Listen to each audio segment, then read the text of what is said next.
ఒక వైపున మనమేమో మనకు ఓటు వేయకపోయినా కానీ ఏ రోజు కూడా డిస్క్రిమినేషన్ చూడలేదు.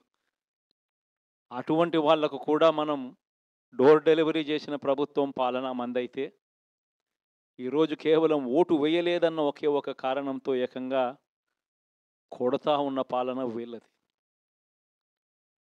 ఈ పాపం ఊరికే పోదు. రెండవ పాపం చంద్రబాబుది కూడా అప్పుడే పండింది. బహుశా కేంద్రం ఈ రకమైన కేంద్రంలో ఈ రకమైన పరిస్థితులు బహుశా ఎప్పుడూ ఉండిండవేమో. ఈ రకంగా కేంద్రంలో 240 ఎంపీలు మాత్రమే వచ్చిన పరిస్థితులు.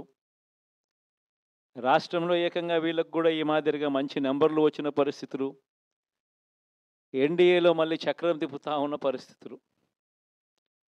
ఇలాంటి పరిస్థితుల్లో కూడా ప్రత్యేక హోదాను అడక్కపోవడం చంద్రబాబు చేసిన మరో పాపానికి కూడా మరో నాంది. ఇలాంటి పరిస్థితుల్లో కూడా ప్రత్యేక హోదా మనం అడిగి తెచ్చుకోలేకపోతే రాష్ట్రంలో ఏ ఒక్క యువకుడు కూడా క్షమించడు చంద్రబాబు నాయుడు. మనం కొంచెం ఈ పాపాలు పండేదాకా మనం గట్టిగా దీన్ని నిలబడగలిగితే, ముందుకు తీసుకొని పోగలిగితే ఈ పోరాటాన్ని ఆటోమేటిక్‌గా శిశుపాలుని 100 పాపాలు ఫాస్ట్‌గా ఎరోడ్ అయిపోతాయి. కాబట్టి ప్రతి ఒక్కరూ ఈ విషయాలన్నీ గుర్తుపెట్టుకోమని కోరుతా. ఇయన్నీ బహుశా నేను చెప్పేటివన్నీ కూడా మీ అందరికీ కూడా తెలిసినేటివే. తెలియనేటివి కాదు. కేవలం నేను మీ అందరికీ గుర్తు మాత్రమే చేస్తా ఉన్నా. కష్టాలు రావడం అన్నది సర్వసహజం.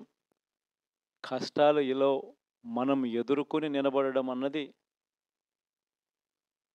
మన చేతుల్లో ఉన్న అంశం అన్నది మాత్రం ఖచ్చితంగా ప్రతి ఒక్కరూ గుర్తుపెట్టుకోమని మీ అందరితో కూడా కోరుతా ఉన్నా. శాసనసభలో, చట్టసభలో మీ సభే అన్నిటికన్నా ముఖ్యమైన సభ అవుతుంది. ఓటు వేయలేదు అన్న ఒకే ఒక కారణంతో మనుషుల్ని కొడతా ఉన్న పరిస్థితుల్లో, మనుషుల్ని అవమానిస్తా ఉన్న పరిస్థితుల్లో, మనుషుల్నే బలవంతంగా ఆస్తి నష్టం చేస్తా ఉన్న పరిస్థితుల్లో, ఇక ప్రతిపక్షం ఉన్నది ఒకటే ఒక పార్టీ, ఆ పార్టీకి అవకాశం ఇవ్వాలా అన్న కనీస నైతిక విలువలు వాళ్ళు పాటిస్తారన్న నమ్మకం నాకైతే లేదు.